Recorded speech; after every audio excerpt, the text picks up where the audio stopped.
Hi నమస్తే, welcome to Mara media. నేను మీ కేవీఆర్. ఎన్నికలు దగ్గర పడుతున్న కొద్దీ గెలుపు కోసం అభ్యర్థులందరూ కూడా రేసు గుర్రాల్లా చెమటోడుస్తున్నారు. క్షేత్రస్థాయిలో అంటే ప్రజల అభిమానాన్ని చూరగొట్టేందుకు రకరకాలుగా అంటే క్రియేటివ్ ఐడియాస్ తో బరిలో దిగుతున్నారు. కాకపోతే ఇప్పటికే చాలా చోట్ల అంటే పార్టీల మేనిఫెస్టోలను పక్కన పెట్టి ఎమ్మెల్యేగా తనను తమ నియోజకవర్గాల్లో గెలిపిస్తే ఏమేం చేస్తామో అని చెప్పి సపరేట్ మేనిఫెస్టోతో చాలా మంది అభ్యర్థులు ముందుకెళ్తున్నారు. ఇందులో ముఖ్యంగా గత ఎన్నికల్లో అనకాపల్లి ఎమ్మెల్యేగా గెలిచి ఐటీ శాఖ మంత్రిగా అంటే మేకపాటి గౌతమ్ రెడ్డి మరణానంతరం ఆ శాఖకు మంత్రిగా వ్యవహరించిన గుడివాడ అమర్నాథ్ తాజాగా ఇప్పుడు గాజువాకలో పోటీ చేస్తున్నారు.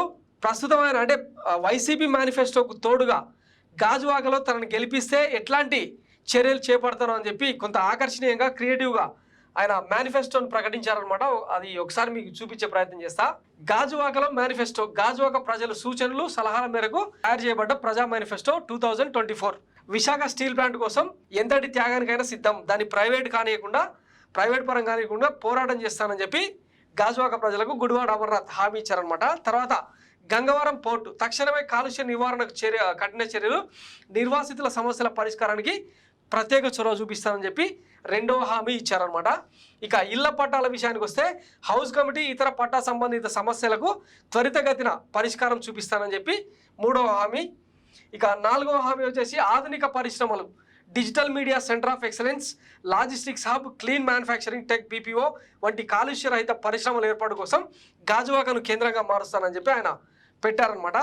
ఇక ఐదవది వచ్చి యువత విద్య టార్గెట్గా మా ఐదవ హామీని ఇచ్చారనమాట. గాజువాకలో ప్రభుత్వ డిగ్రీ, డిప్లొమా, పాలిటెక్నిక్ కాలేజ్ ఏర్పాటు, పోటీ పరీక్షల కోచింగ్ కోసం సెంటర్ ఏర్పాటు చేస్తానని చెప్పి ఐదవ హామీ ఇచ్చారనమాట. ఇక సిక్స్త్ స్వయం ఉపాధి, అర్హులకు స్వయం ఉపాధి శిక్షణ ఇచ్చి ప్రభుత్వ రుణ పథకాలు ఉపయోగించుకొని వ్యాపార సంస్థలు ఎంఎస్ఎంఈల ఏర్పాటుకు సహకారం ఇస్తూనే వాళ్లకు మార్గదర్శనం కూడా చేస్తానని చెప్పి ఆరవ హామీ. ఇక ఏడవ హామీ వచ్చేసి గాజువాకలో ట్రాఫిక్ సమస్య, రోడ్ల విస్తరణ చేపట్టడంతో పాటు వాహనాల రద్దీ నియంత్రణకై అందుబాటులో అధునాతన వ్యవస్థ, CMR centre, high school road, Akkireddipalem, Nathayapalem వద్ద పాదచారుల కోసం ఫుట్ ఓవర్ బ్రిడ్జిల నిర్మాణం, పాత గాజువాక నుండి శ్రీనగర్ వరకు ఫ్లైఓవర్ నిర్మాణానికి చర్యలు, ఆగనంపూడి టోల్ గేట్ తొలగింపుకు పోరాటం, మెట్రో రైలు ఏర్పాటుకు కార్యాచరణ, మల్టీలెవెల్ కార్ పార్కింగ్ నిర్మాణం, బస్ షెల్టర్లను ఆధునికీకరణ, ఎయిర్ కండిషన్డ్ బస్ స్టాప్ల ఏర్పాటు, సకల వసతులతో గాజువాక మార్కెట్ ఆధునికీకరణ అని మరొక హామీ ఇచ్చారనమాట. ఇక ఉక్కుపాలంతో వాయు భూగర్భ జలాల కాలుష్య సమస్యల నియంత్రణ, ప్రత్యేక పరికరాలతో పర్యవేక్షణ, అత్యధిక స్థాయిలో చెట్ల పెంపకానికి ఇంకొక హామీ ఇచ్చారనమాట.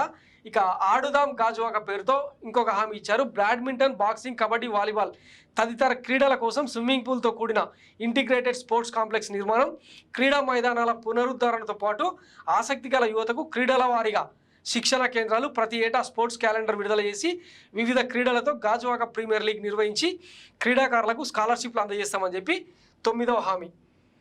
ఇక నీటి కాలువలు పారిశుద్ధ్యం, దశల వారీగా అన్ని ప్రాంతాల్లో భూగర్భ డ్రైనేజ్ వ్యవస్థ ఏర్పాటు, పెండింగ్లో ఉన్న అండర్ గ్రౌండ్ డ్రైనేజీని అవుట్లెట్లకు, పెద్ద కాలువలకు కనెక్ట్ చేయడం, చెత్త సేకరణ సిబ్బంది పెంపు, అందుబాటులో టిప్పర్ వాహనాలు, ఇతర పరికరాలు, గాజువాకలోని కొండ ప్రాంతాల వద్ద, గెడ్డల వద్ద రీటైనింగ్ వాల్స్ ఏర్పాటు, చెత్త వ్యర్థ పదార్థాల సేకరణ, రవాణా శాఖకు సంబంధించిన సమస్యల పరిష్కారం, వీధి కుక్కలు, పందుల వల్ల స్థానికులు ఎదుర్కొంటున్న వివిధ సమస్యలకు జీవీఎంసీ ద్వారా శాశ్వత పరిష్కారం చూపిస్తామని చెప్పి ఇంకొక హామీ.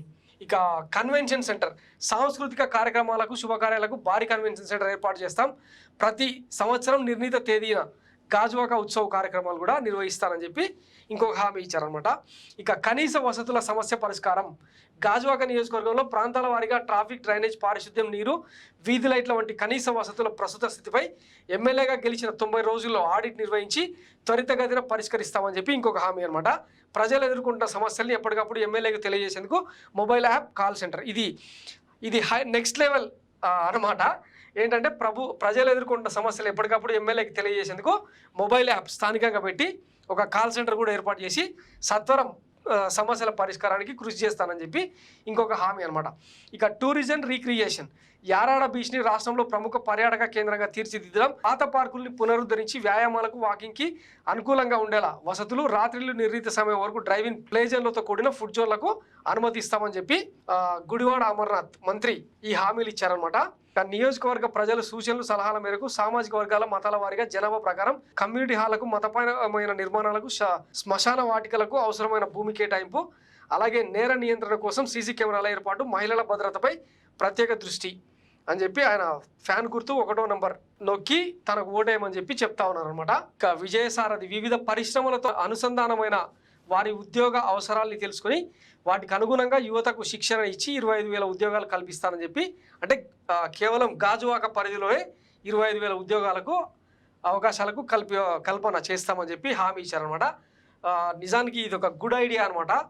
జనరల్గా ప్రజాప్రతినిధులు ఎవరైనా సొంతంగా హామీలు ఇవ్వడం, సొంతంగా మేనిఫెస్టో రిలీజ్ చేయడం అనేది ఇంతకుముందు ఉండేది కాదు. ఈ మధ్యకాలంలో చాలా ఇన్నోవేటివ్గా, క్రియేటివ్గా ఇస్తూ వస్తున్నారు. వీటిని అంటే అమలు చేయడం సాధ్యాసాధ్యాల సంగతి తర్వాత పక్కన పెడితే పార్టీ కార్యాచరణతో పాటు సొంత మేనిఫెస్టోని కూడా ఇవి ఇస్తుండడం హైలైట్ అనమాట. ఇందులో గుడివాడ అమర్నాథ్ మరొక నెక్స్ట్ లెవెల్కి వెళ్ళి, ఎందుకంటే ఐటీ శాఖ మంత్రిగా పనిచేసిన అనుభవం, వైఎస్ జగన్మోహన్ రెడ్డితో తనకున్న అనుబంధం, వీటి కారణంగా గాజువాకను సుందరంగా తీర్చిదిద్దుతానన్న నమ్మకం ఉండబట్టి ఇవన్నీ ఇచ్చినట్టు అర్థం చేసుకోవచ్చు. సో ఇది గాజువాకకు సంబంధించిన అమర్నాథ్ సెల్ఫ్ మేనిఫెస్టో.